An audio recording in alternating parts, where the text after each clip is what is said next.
Every other dua that we have done, let's say for Afia, for Afu, the four-word dua that we did the other day, opening the door of character, or the dua for the battlefield, or the 0 blind spots that we talked about yesterday, ajilihi wa ajilihi, all of them were opening the key to a specific door.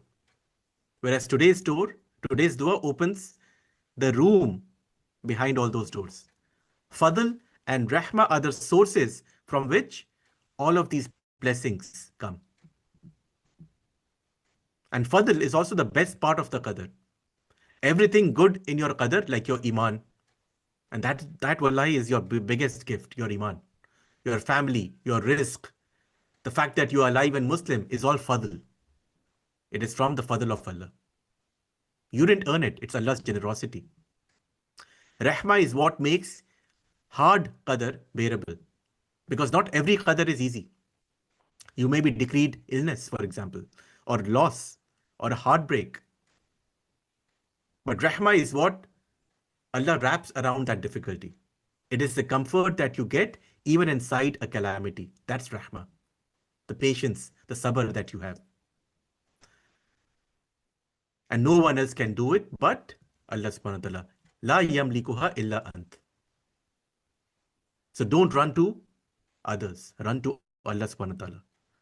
Because He has your qadr of provision, of mercy, of abundance. All of it is in the hands of Allah subhanahu wa ta'ala, the one you're talking to now. And this dua beautifully connects with the ayah from Surah Yunus, which we recited earlier. Rejoice in the fadl of Allah and His rahmah. And what are we asking for? Min fadlika wa rahmatika. Subhanallah. So I'm going to conclude today's session with a couple of practical tips. First is, use this dua when you don't know what you ask for. Because this dua is a companion to what we talked about yesterday, the 0 blind spots dua. Because both of these ask for all good and all refuge. That was yesterday. Today goes even deeper and asks for the source of all the good, Fadl and Rahma.